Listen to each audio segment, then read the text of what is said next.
Welcome to the latest episode of the Zenbooks Fireside Chat series. We've got a very special guest joining us, which I'll take a moment to introduce in a second.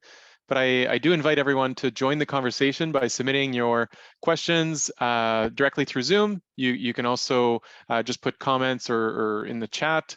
It's always nice to have a nice lively discussion. And throughout, we're going to have a couple surprise polls to try and get a feel for everyone on how everyone's doing, things that are happening. And yeah, there's going to be a recording of this call. So you may have noted that when you first joined the Zoom call. So you'll be able to watch this afterwards. It'll be available, sent to you, and also on our YouTube channel. So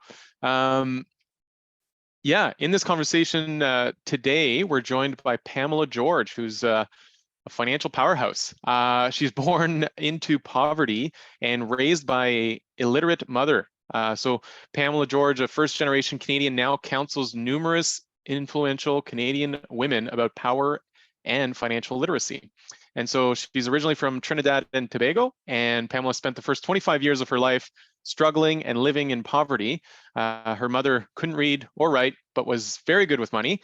And still, she had some terrible money mistakes, as many of us do. And unfortunately for her, it ripped the family apart. And it caused her and her two youngest children, one of whom is Pamela here, to be homeless for many years. The effects of which are still being felt 4 generations later.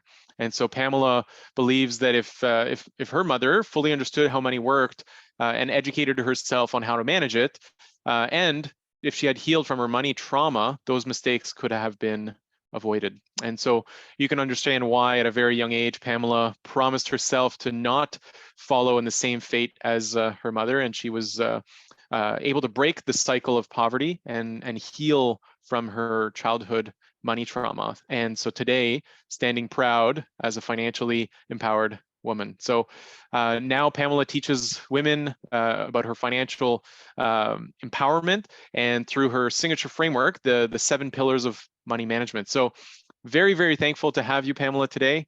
I've got loads of questions that I would love to ask you. And again, thank you for joining us today. Thank you for having me. Let's do this. Yeah, let's do this. So I'm going to have some questions, but I very much, again, invite people that are on the call today to submit questions too. We've got Mia from our team who's here to also field questions and to make sure that we actually get through all the questions and comments and all of that. So we've got a little bit of a team behind the scenes. So feel free to submit your questions. And Mia, you can interrupt us or let us know if we've forgotten one. So let's just kind of start it off, Pamela. I see kind of an accreditation as a financial literacy counselor, and I'm not sure I'd seen that before. What is that? It's Association of Financial Counselors of Canada. And I'm also accredited in the States. And I like to start off with that I'm an accredited financial counselor, because I'm not a financial planner. I'm not a financial advisor. I'm not licensed to sell any financial products, and that's my choice. I did this and started my business because I wanted to give unbiased and impartial financial advice, and that's what I do. Yeah, no, that's really cool. And honestly, there's not many people like yourself who do that, right? Sometimes the personal finance is the sticky, icky, kind of difficult to talk about, and and so you get into that. You're like, let's talk about this. Let's go through these topics, and I think it's amazing. Yeah, I think we should be talking about that way more. So congrats on that. But like, I guess, how did you even get into this kind of business, right? Like, how do you even become a financial literacy counselor? Like, what's that? I mean, I came to Canada and I was working at Algonquin College for a number of years in financial aid. And when I was in Trinidad, I remember when I realized I was moving to Canada, I would tell all my friends, I'm moving to the land of milk and honey, because that's what we viewed Canada to be from, a developing country in the Caribbean. I'm going to the land of milk and honey. And then I came here, started to work at Algonquin College in financial aid, and realized people buying the milk and honey on credit. They don't have Oh, man. their own money to buy it. And it was a joke because I'm like, what? Wow.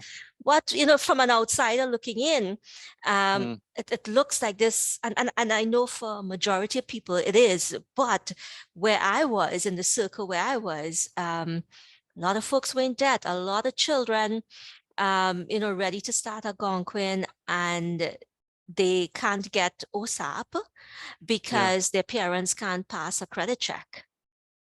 Oh, right? Wow. At the time, that's what had to happen.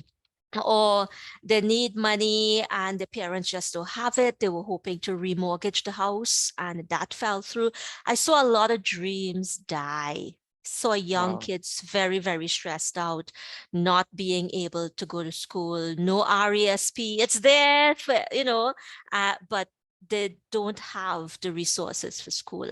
And that got me to thinking, gosh, there must be a better way. I can't believe so many of us are in debt and our finances are so messed up. So what I started doing was offering free lunch and learn at Algonquin College. Financial literacy, free lunch and learn. And it's free, and maybe one person would show up.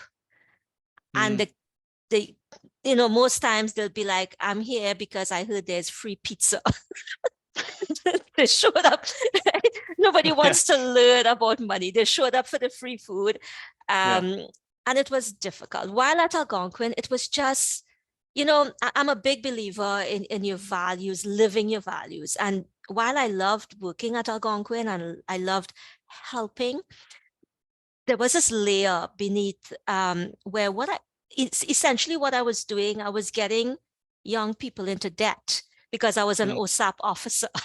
I was getting them into student loan. Yes, I could convince myself and say, oh, I am helping them get an education. It's an investment, it's not debt. But at the end of the day, that's what I was doing. And I wanted to do more. And while I was at Algonquin, I was trying to get through to do something where I can help people manage their finances and get out of debt. And that's when I ended up in credit counseling. So I left Algonquin and I went into credit counseling and I did that maybe for 3 years. And then I realized, somebody always trying to sell something. I just wanted to help people get out of the financial mess that they were digging themselves into. And get them out, to help them get out of debt, help them learn how to save, help them organize their money, help them heal from the financial, the money trauma that they had, which I went through. But nobody was offering that. So I decided I'll start my own business. And that's what I did back in 2018. No, that's good. And then I guess like from what you'd seen at Algonquin and from your experience now, just from your own clients that you're dealing with now, what have you found is the biggest issue that people have in understanding their own money? Like what's the kind of low-hanging fruit or the biggest problem that you've seen? They just don't want to address the issue. They think money is something that just will fall into place. There's not a habit of taking care of your money. Like, your parents, kind of you got to avoiding go. the topic. Right? If you're looking at your parents, you got to get regular haircuts, you got to shower, you got to do all these things to look good. I feel like when it comes to money, there's this sense of, it is what it is. It will just fall into place. And that is something that started at a very young age where nobody wanted to talk about money. So you grow up and mom and dad not talking about money. And when they do, they're fighting, right? And yeah, that's true. Right. And then you have the thing where, well, you don't quite understand money because nobody taught you about money, but bills get paid anyway. You don't know if it's being paid with credit card or if it's actual your money, but things are getting done and there's no understanding. At that point, I wouldn't even say financial literacy. I'll say there's just no understanding or any kind of appreciation of what money is and how it works. And that just grows into adulthood. Just a sense of, I don't know, what's the word? Blasé, nonchalant, whatever. Yeah. Yeah. And I guess like people kind of go through their lives, they don't necessarily see how money is handled from their parents because the parents kind of just handle it, right? They're struggling too, right? So they get, and then they basically the biggest issue is that they do the same thing. They just kind of like, it falls into place, right? And so, so whenever people want to start to learn more about their own personal finances, I feel like there's so many different topics to go down, right? Like you could look into credit scores, you could look into retirement, or just, yeah, all kinds of stuff. Like how do you even start? Like what's the first thing to start talking about, right? Because it's such a wide open net. Yeah, well, the first thing, we need to recognize that we need help, or we need to do better, is what I would say. Nobody wakes up in the morning and say, you know what, I am going to mess with my finances right now. I am going to screw it up. I am going to go shopping. I'm going to I don't really think anybody, in all the years I've been doing, nobody does that, right? Yeah. We end up in trouble because we just don't know any better, or somebody give us some bad advice, or we just repeating what we saw our parents did. Sometimes it's a coping mechanism as well. And which is why I like to say, you're struggling financially, start by giving yourself some grace. Recognize that what you're doing right now, how you're behaving, what you believe, it's not just you. This is years and years of receiving what you've seen and heard from others. It's passed through generations. So cut yourself some slack, give yourself some grace, right? It's not your fault. If you recognize it and don't do anything, that's a whole different story. But right now, at the very beginning, cut yourself some slack, let go of the guilt if you can, and just recognize that, listen, the way my money is right now, my finances, it's not working for me. What can I do to change? Recognizing that there is a problem is the first step. It's like with anything else, you recognize there's a problem, and then you go forward from there. So, okay, you recognize there's a problem. Well, what is the problem? And you may need to talk to someone about that. But you can easily start with looking at your credit card statements and your checking account.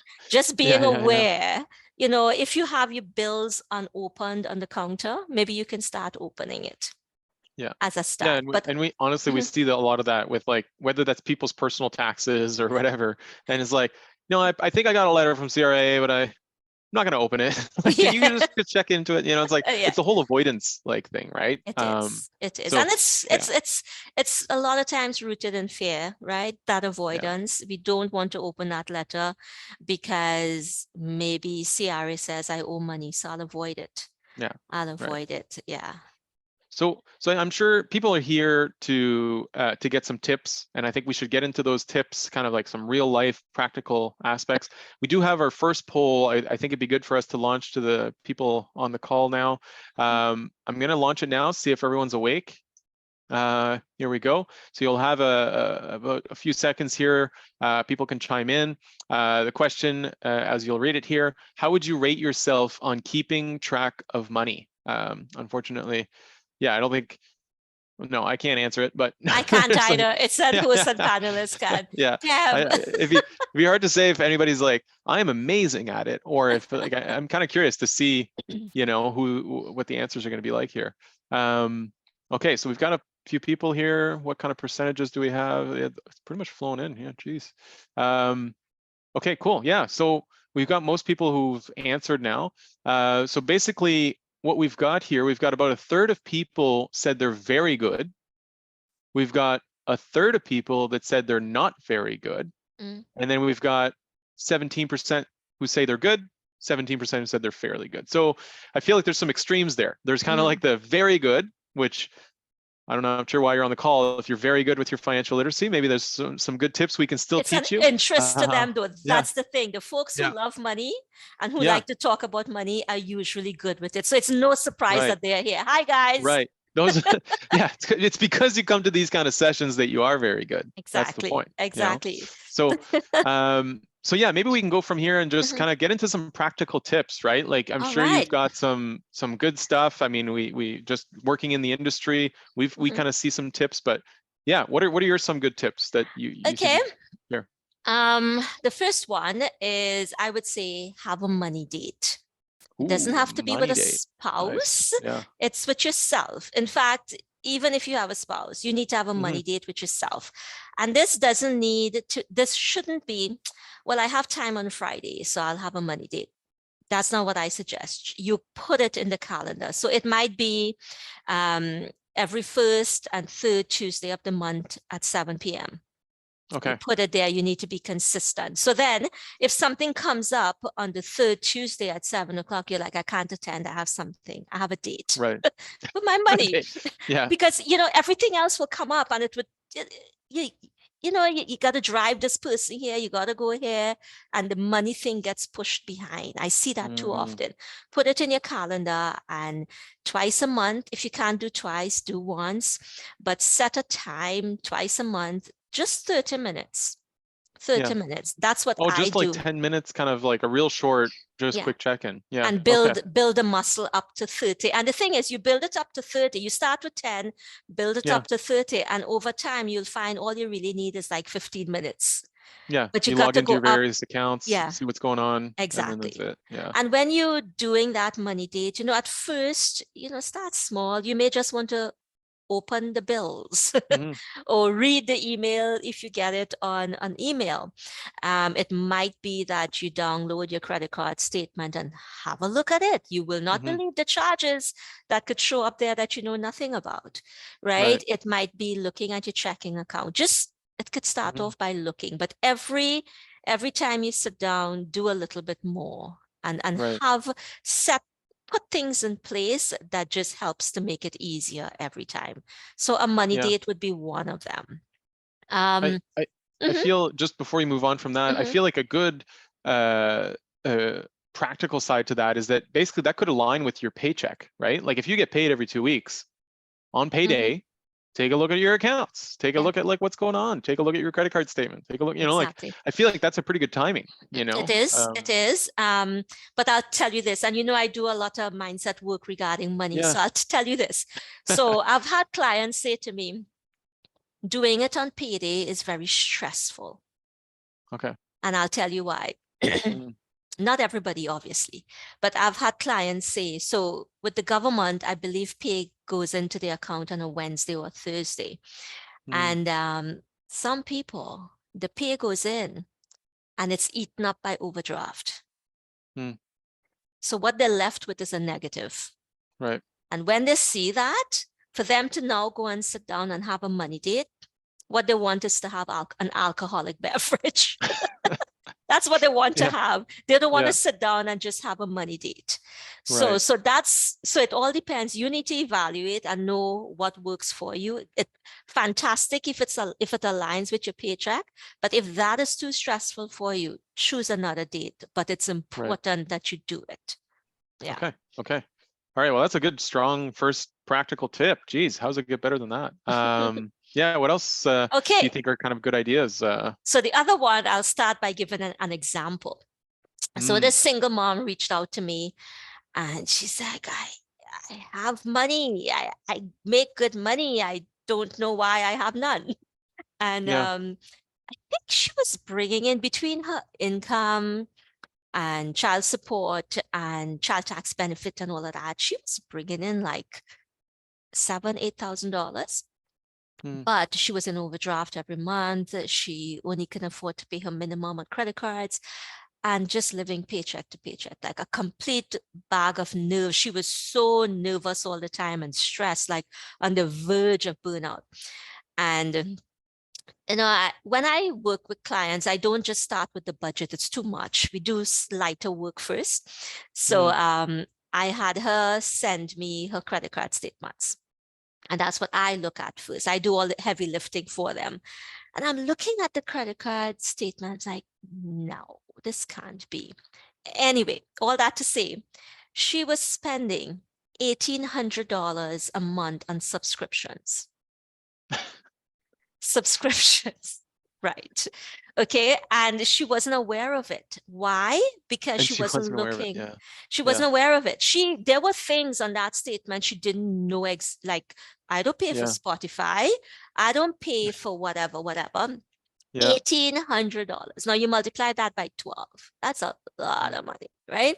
So, and what happened was, like Audible, she was paying for Audible, but you see this free book on Audible, and you want it and it's free, so why not? So you enter your information, and what you don't know is after the first 30 days there's a subscription, and it's stuff like that happened with her.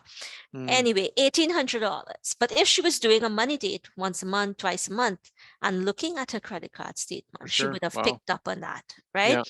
So I have a process that we go through, and we listed out everything, and that's how we knew it was 1,800. Working with me, we were able to bring that down to like $300. And guess what? Her budget balanced. She's no longer paying, living paycheck to paycheck, because she now had $1,500 extra every month. And it's the same lifestyle. Like, it's not like she had to reduce her lifestyle. No. And I mean, there might have been a little resistance with, I think it was YouTube, because, YouTube now, if you the YouTube ads or whatever, premium. If you don't want YouTube ads, you pay this thing, right? And she was saying, but there's so many ads. And I'm like, so what? Suck it up is what I said jokingly, right? But I don't pay for YouTube's premium or whatever it is. I mute the ad, or I just do something else while the ad is going on, because I do not want to pay for it, right? So there was a little bit of counseling regarding that. Why was the ad such a problem? And it worked. It turned out it was a bit of a trigger for her, and I understand that.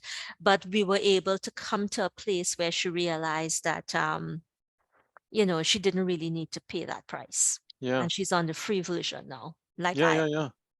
Yeah, I mean, I think what you're saying is that it basically comes down to like checking your actual statements, like opening up your actual mail and seeing those transactions, right? Like, even if that's during your money date, basically just check to see what's going on, right? Listen, it happens quickly,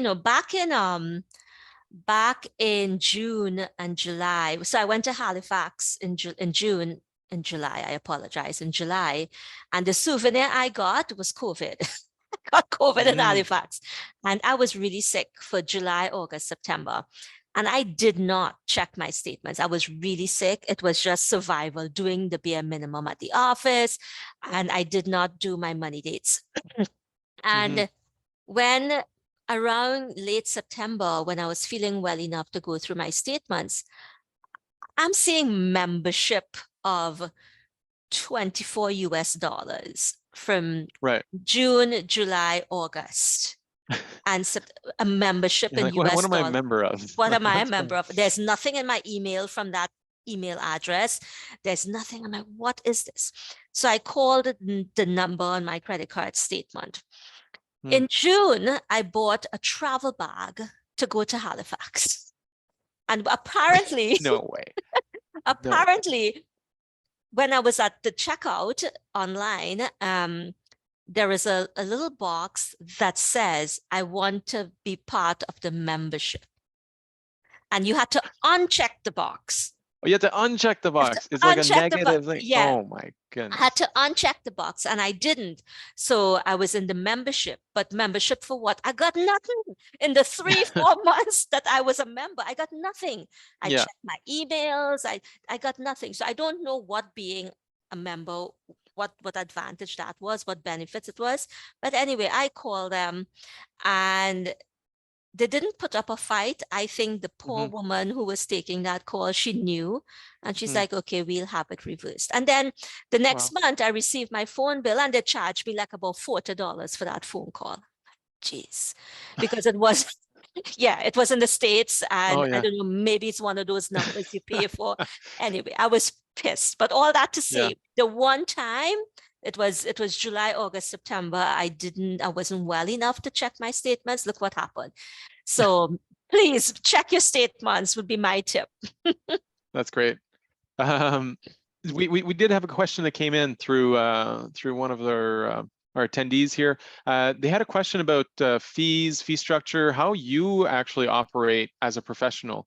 So the question was, does Pamela have a fee structure for various levels of work that she does? We always have clients that would benefit, but we would have to sell the value of the service in order to convince them to spend the money to help themselves, right? And so I very much believe in the need for what Pamela does. Kudos to her. Good job. Thank and the you. marketing. And that she follows you on Facebook and all of that, and that you do a great job. So yeah, like how does that even work, right? Like people are in financial need, but you need to make a living, right? Exactly. So how does that work? Like exactly. So I have my signature system, 7 pillars of money management, and it's 6 months long. that I need 6 months to help you fix this. It can't be done in a shorter time. All right.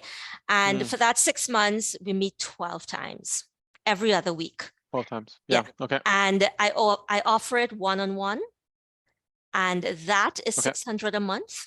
And I have a bit of a waiting list for that. So saying that people can't afford it, I see differently. And then for the folks who can't, afford that, I have a group program that I call the Prosperity Circle. And it's also 6 months, like I said. We meet 12 times, and it's $300 a month. And if somebody talks to me and say during our first call, just to assess if we're a good fit, if somebody says to me, I can't afford 300, I actually bring it down to 150 and have them pay it over 12 months as opposed to pay over 6 months. Right. Yeah. So you still pay the same amount, but I trust, I hope, and I've not been let down so far. It's a 6-month program. You pay me over 12. It's 150 a month. It's affordable. Yeah. I feel like it's one of those things that it's like you literally have someone who's going to help you repay this fee. Like that's all, like they're there to help ensure that they can lower the expenses, find useless expenses, remanage, like I feel like it's one of those things where it's going to cover itself relatively well. It does. Just look at your credit card statement, so much money you pay in interest every month. Right? Yeah. So yeah. Yeah, no, that's huge. Wow. Well, thanks for that question. That's good. Thank you. Yeah. What else we got? Oh yeah, tips. Are there any other kind of major tips? I've got a bunch of other questions, but it's always good to get some practical tips. Some more tips. You had any other ones. If you're married or living, cohabitating, you don't have to have a joint account where all the money goes into one pot. I think women in particular feel that if they want to maintain that autonomy over their money, that it somehow makes it look like they're not in love, or they don't love as much, or they don't trust. Let's do with that. You know what I say? My love and money don't mix. That's my thing. My love, the money, not happening. Remember what my mother, I saw my mother lose everything as a result of doing that, right? But in this day and age, you don't need to merge your finances. You really don't. You can have your money going into one bank, one account, your spouse going into another, and then you have a joint account just for household expenses. Separate, and you both contribute to it based on your salary, or however way you choose. But you don't have to have this thing where all your money is all tied up, and good God, when you have to undo that, it's like, shoot me.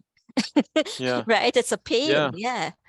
Yeah, and I feel like when you see every expense, and then it's like, hey, wow, like my spouse went to this restaurant and it cost $200. Like, it starts and it's like, but then you do the same thing or whatever. But then how do you buy a gift for each other when all the money goes? And if I want to buy my guy a gift, then how do I do that? Is it a surprise? And even if you don't want it to be a surprise, well, I'm buying the gift with your money, really? I don't know. It's important. Have your own money. Actually, a little quick story, but like me and Chloe, my wife, we just actually got a new credit card that's a shared credit card, and so we have a shared bank account in addition to our own like separate accounts, and so we got like a shared credit card so that if there's shared expenses, we put them through there. But but we each have our own like card that relates to the same account, and so I applied for the card, and I got the card back, all that kind of stuff, and then the company weren't giving her access online to her own card, right? And I had to give permission because and I was like, whoa. Like, first of all, she should have access to her own card. Yes. she should also have access to my card. Like, it's a shared account. It's a shared credit card. Like, why is it like that one person controls the other person's views of even Oh a shared card? And gosh. it's like, this is Don't part get of me the started problem. on Like, this that. is, Oh my God. like, why isn't this like it anyway? So it's just crazy how even like in the day-to-day, like these things are just in their systems in the bank. Like, it's just not set up for transparency. It's not meant for having proper like discussions and then like even having the shared account, making sure we both have access to the checking account. And then like it's like, do we anyway? It's just like it's such a mess to even It's not just set up. very, and as much as we're on the topic of banks, I just We could have a find, whole hour conversation yeah, about banks. I Yeah, just feel that they could do a bit better. And now I work, as you know, with women, yeah. and a lot of times, I work with women who want to leave abusive relationships, who are in shelters and that type of thing. And you can't trust or depend on the bank to keep that safe. So as an example, I had a client who wanted to leave a very abusive relationship. And when you're in a situation like that, the first thing you want to really do is have your own bank account or have some money separate. And she called the bank and she said, listen, I'm opening an account. This is my address, but please don't send the statement there or letters there or anything, because the husband would figure it out, right? Well, they did, but guess what? The credit card company that was attached to them, because she's a new account holder, the credit card department decided to send her a letter at the home address. So the husband, who is very controlling and opens all her mail and all of that, got this letter saying that so happy to have you as a customer and we would love to offer you $10,000 credit card, and just mess things up for her. Right? I really think they need to do better. There needs to be some kind of code or something that they put on a client's file saying, listen, and this client has a rep, has a designated person, that anything has to first go through that person. There are women out there who are struggling and they are afraid. And that fear is sending them to places like cash. Well, I don't know if they're sending them to places like payday loans. Right? Yeah. And something needs to be done. But I'll step off that soapbox now and let's talk something else. Like you said, it's a whole hour conversation on that alone. If we get started. We could have very long conversations. I mean, we could probably keep going through some more tips. I know we have some more questions we wanted to kind of run through. Let's go with the questions. What it is you want to know. So you've made reference a few times now about, financial literacy for women and financial literacy for men being kind of different, right? And so kind of maybe walk me through like what makes money so different between women and men. Like what have you found from your experience?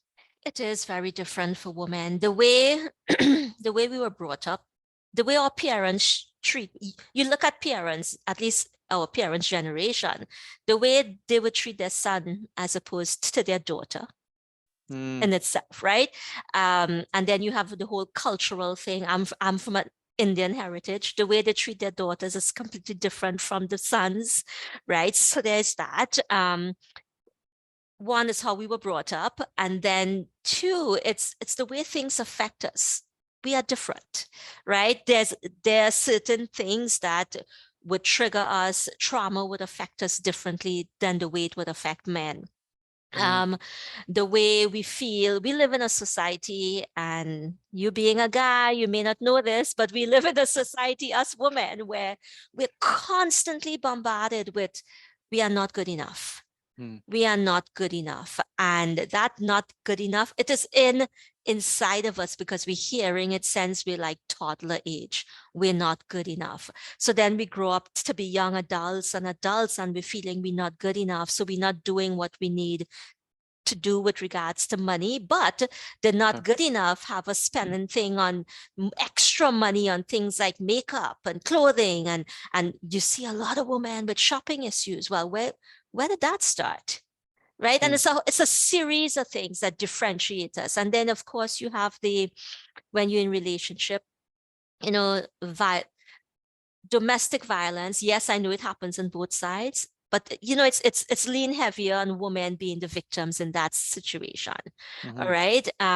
More often than not in relationships, the male is the one who would manage the money, take control of stuff, and for all those reasons and maybe 100 more, right, which is why I work with women only. So yeah. No, that's interesting. Okay, cool.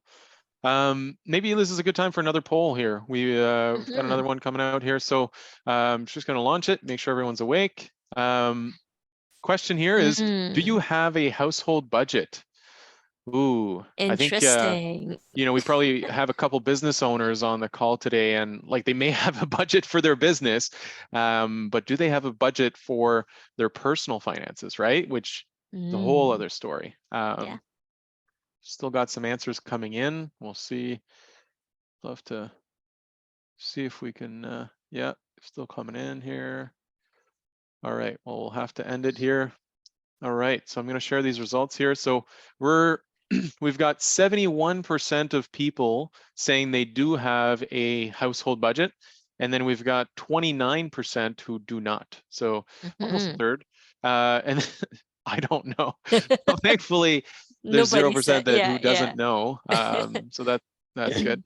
So yeah, that's an interesting topic. I'm sure I think we have a question later about that, so we'll get into that afterwards. But next question on my list here, Valentine's Day. Valentine's Day is coming up in February. You shouldn't forget it. Try and put it in your calendar, but if it's just around the corner, and I was wondering if you had any good tips about Valentine's Day for couples, right? Lots of tips. So I'm actually starting a little social media blitz on the 1st of February, where for 14 days, I will list 14 questions you need to ask your beloved. And or things you need to talk about. And I pulled that from my years of experience working with couples. The things that they fight about. Right. And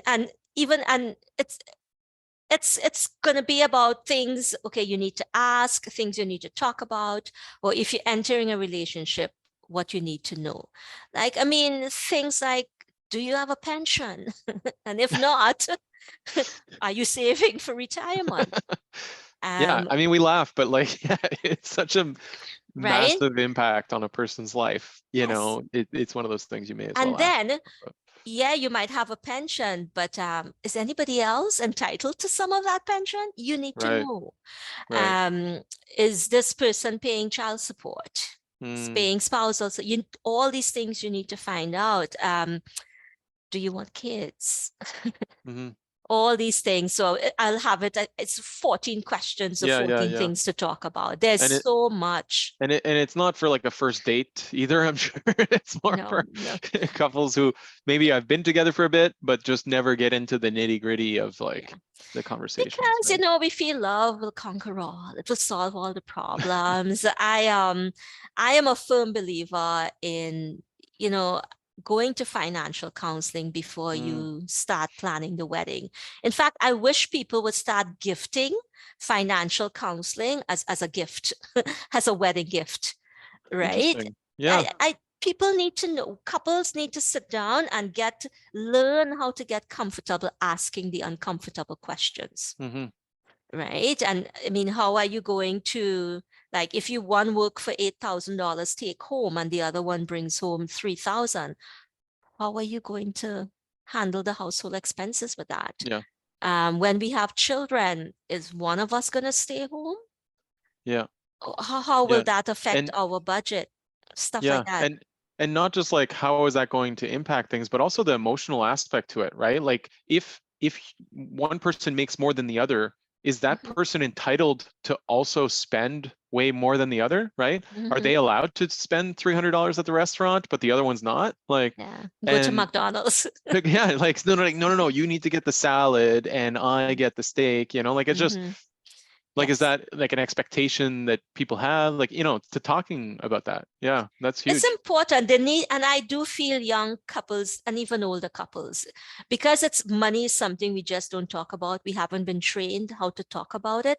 I do feel some help is needed in maneuvering that conversation around money. Right. So if anybody out there want to create this thing where you start gifting financial counseling as wedding gifts, start it. I'll support you. Yeah. No, that's great. Geez.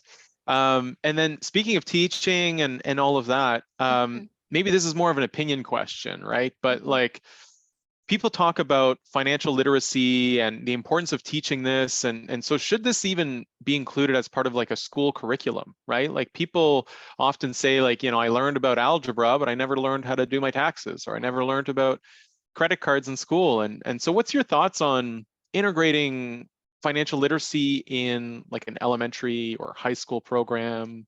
Right. So I wrote a book for children on financial literacy. I don't think you know that, Eric. No, I don't. That's interesting. For It's children. called Jeez. Yeah. Three Little Piggy Banks. All right. And it's for like age 4 to 6. Very Oh, basic, I very know many kids foundation. that are that age. This is great. Right. I'm getting some gifts here. And what it is, I started the conversation. Yes, it's about money, it's dollars and cents, but it's not all about that. And I think what I see in schools, and I have spoken to a few teachers and school, I don't know what it's called. Anyway, I went in and I spoke with them, and what is happening, what I saw happen is financial literacy became a class of how to invest and cryptocurrency and that type of thing. And that is not really financial literacy. It is, but it's not the very basic of it, right? So if you want to teach financial literacy in school, start with budgeting. And and it's not just, again, I keep saying this, budgeting, a budget is not just numbers on an Excel spreadsheet. Right? It is so much more. Part of my 7 pillars of money management is aligning your budget, aligning that with your values and your goals. So one of the exercises we do, we figure out what your top core values are. And we ensure that that is in your budget. I look at the core values as salt. And just like how you would sprinkle salt on anything you want to eat, including sweet stuff, that's how I look at it. It should be sprinkled and represented in your finances, but also everywhere in your life, right? But regarding your budget, let's say you have a core value of altruism or giving back or whatever. And in your budget, there are other things, but there's no charitable giving. There's no, nothing like that. Then what's happening? Is that really a balanced budget? It might be balanced in terms of the numbers, but in the other aspects of how a budget can be balanced, is it really balanced? Yeah. So that's the type of thing I would want to teach. If I'm teaching financial literacy in school, I would want to talk about delayed gratification in terms of how you do that and how you save for stuff. Right? How to separate your money. And I saw you have the link there for my book, but in the book, it's 3 little piggy banks, not one, because that one piggy bank is like your checking account where I see everybody put everything in there, everything. And they just operate out of that. With the 3 little piggy banks, it's 1 for savings, 1 for sharing, and 1 for spending. And as you get older, those piggy banks become bank accounts. And I keep saying a checking account is not to keep your savings, right? I have a client out in BC and she had something like $22,000 in her checking account. Well, she got scammed and she lost $16,000. If that checking account just had her operating expenses, her personal operating expenses of, let's say, $7,000, that's all she would have lost if she was scammed. Yeah. It's not a place to have your savings. It needs to be, your savings need to be in an appropriate savings account.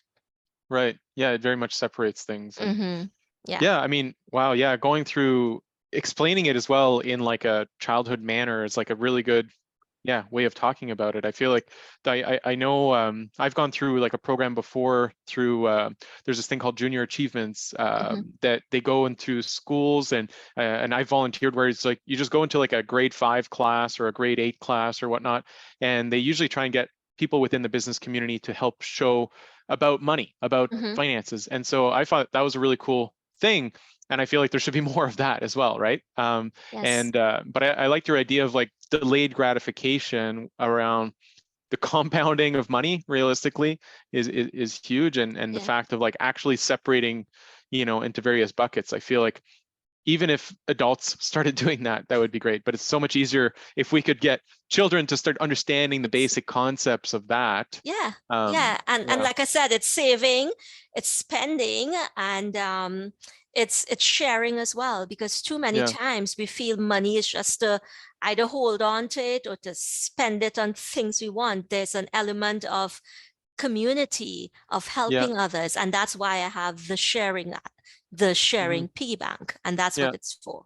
And when you were talking about the whole like in your budget and the core values that you have, it made me think like it's very possible that someone cares more about giving to charity than they do about their Spotify account. It's like, could I live with the free Spotify account, but I get to give that amount to a charity of my choice every single month, and it's like, what I do. You know what? I feel like maybe I should change my Spotify account right now.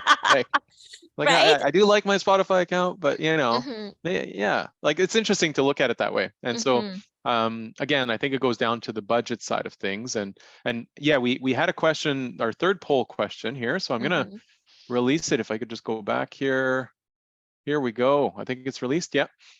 So this question here, how often do you stay within your budget? So I guess that's the question mostly for the ones who do have a budget. If you don't have a budget, I think there's a button there that you can click if you don't have a budget. But because it's very possible that you do have a budget, but you just blow the budget every month, which is the thing. And there's also people who just don't have a budget, right? And that's part of the questions that we have. Having a budget and not sticking to it is the same as not having a budget. Let me just see it. Okay, call it for what it is. If you have a budget, you're not sticking to it, you don't have a budget, the same thing happens, right? So that's true. Wow. Okay, well, I think we still got some answers coming in, but I think we have to kind of stop it here. So I'm going to share these results here. So we've got 57% of people say that they're usually within budget. And then we've got, I'm going to say the rest, which is, 14 plus 14 plus 14 here. Basically 14% of people say they rarely stay within budget, 14 that are never within budget, and then we've got another 14 that just don't have a budget, which is kind of what we expected from earlier of not having a budget. So basically 42% of people are rarely, never, or don't have a budget. And then we've got majority of people that are usually within budget, which I guess is encouraging if majority of people are within budget. But yeah, this is interesting results just of the people that are on the call today. So I want to say this, which is why I make an emphasis on not just do you have a budget, do you have a balanced budget? So I could say this, let's say you bring in $5,000 and you spend on housing, transportation, lifestyle, debt repayment, $5,000. One can argue I have a balanced budget, but if there's no savings in there, you don't have a balanced budget. If you're bringing in $5,000 and you have savings and you have all the other categories, but your debt repayment is just the minimum on your credit cards and stuff, that's not a balanced budget. All right. So I'm always skeptical. You would hardly ever hear me ask, do you have a budget? I think in my intake questionnaire on my website, I do, because I don't want to freak out first-time clients who want to sign up. But really and truly, the term for me is balanced budget, because anybody can have a budget. Yeah, it's kind of the first step, but it's not the only step. Yeah, and I guess on the topic of budget and reserves, basically, do you have like kind of some set rules on cash reserves, or do you recommend cash reserves I don't mean physical cash. I mean, maybe you do recommend physical cash reserves and gold bars, but like, what do you What's kind of a good rule of thumb? I say 6 months. Have 6 months income. Okay. And have it, and I know when I say 6 months, if you bring home 5,000 a month net, and I say 6 months, that's $30,000. I say that, and folks like, what are you talking about? But you can start building towards that. I had a fully funded emergency fund in March 2020. Well, we know what happened in March 2020. And by September, it was almost fully exhausted. Right. Because I chose to keep money in my business and I used my personal. It was crazy. But I feel like I had to experience that to understand how fast 6 months reserves can quickly go away. And I'm telling you, I was feeling so good. Oh, I have my 6 months emergency fund and it's, it's liquid. I can use that. And it finished so fast that when I had a couple thousand left, I was like, oh my goodness, wow. But it's a lesson that I learned that I can then teach my clients, right? 6 months is what I would say. I like to have at home, couple hundreds. I feel it's good to like have physical some cash kind of thing. Like, have a few hundred cash, have it with you in your wallet, in your bag. I mean, some folks would say it's not safe, but I rather that than be stranded somewhere, credit cards not working, and cash is the only thing that's accepted. That happened to me once. So I always have some cash on me, or at least at home. Yeah, no, that's good.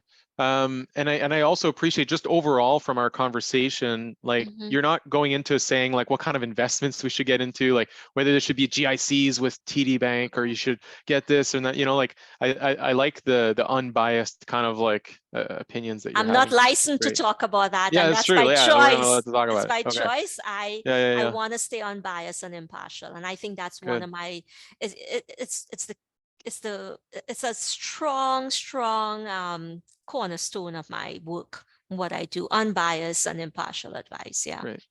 I've got another question here I wanted to run through.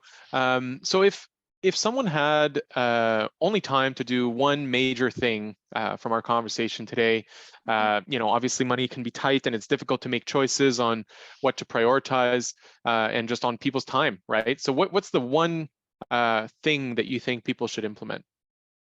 That money date. Yeah. Having a money date once a month, twice a month, preferably, it can set the tone for so many things. You have your money date, that's all the energy you have. But if on each money date you do something and you build and you build and you build, you build that muscle, right? So as an example, you have your first money date, you don't have a lot of energy, you don't have a lot of time, but you look at your credit card statement and you're like, oh, where's this charge coming from? Well, now you're motivated to make a phone call or to figure it out and fix that little problem. And next money date, you look at something else. And I feel it's like building muscle. You would get motivated. Yeah.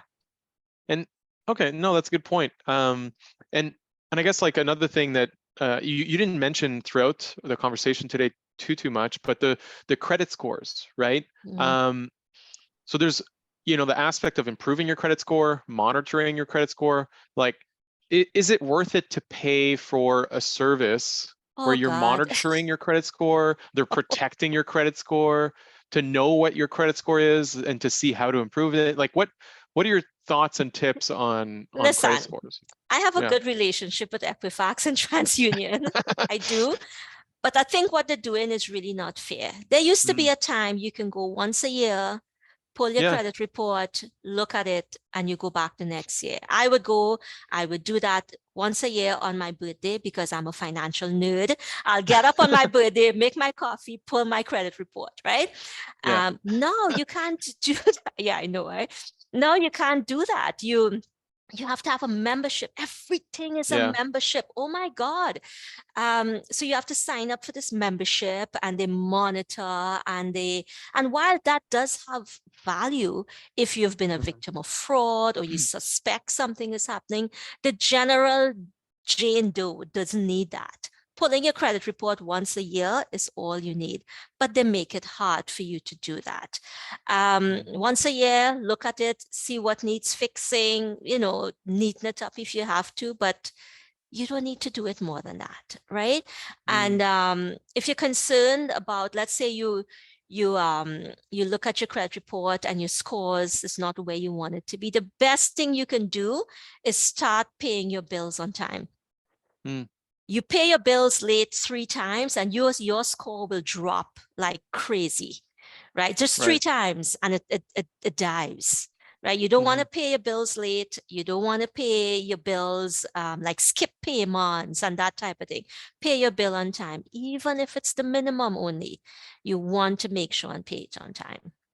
That's a key thing you can do if you want to start rebuilding your credit. And one thing on that I've seen is that, you know, people don't always have the money to make the full payment, so they want to have the full control, but you can set it up so that it automatically pays the bill regularly, right, from your bank account, and it doesn't have to be the full statement. You can have it so that it automatically pays the minimum, and then you can manually go in and make the rest of the transfer if you really want to. When you have your money date, yeah, exactly. But at least you won't have a late payment. And then it actually rebuilds it, and you still maintain that full control if you don't have the cash balance to just willy-nilly pay the full balance on a credit card. You know, so yeah, just making sure it's actually being paid on a regular basis. I feel a lot of that can just be automated with the more modern banks that just allow for pad. Yes, it is. And I tell you, there are clients who have damaged credit reports, like their numbers are really low, 650, 550 even. And it's not that they don't have the money. It's not that they can't pay their bills. They're just so overwhelmed. And to go back to your question of why I work with women, we are so overwhelmed. You know, we have the kids, we have the spouse, we have work, we have the household chores. We have so much. And on top of that, we're trying to fit into a society expectation, right? And all of that is just this heavy burden on us. And it's just too much that sometimes paying the bills is just the one thing that we're like, oh, I can't handle this. I can't do anymore. And the bills is what gets left behind, damages your credit report, your score. And now if you want to do something like refinance or leave your spouse and rent a place, you can't pass a credit check. It's like a rippling effect. Right. You know? Wow, that's huge. I know we only have 3 more minutes left. So if anybody has any questions they've been meaning to ask, now's a great time. If you can also use the chat or the Q&A. I don't think we have any more poll questions that we wanted to release. Any final thoughts, Pamela, on anything we may have missed that you think might be useful to share with everyone? I know we've gone through so many different topics. I just want to say, you know, if you're struggling with your money, cut yourself some slack. I keep saying that. Just, we have a way, you know, we blame ourselves. We're idiots. I'm so stupid. Why did I do this? I'm too stupid. I don't understand. I'm not good at money management. And we just bring on the blame, right? I'm like, let it go. Let it go for now, and try and see if you can look outside of that.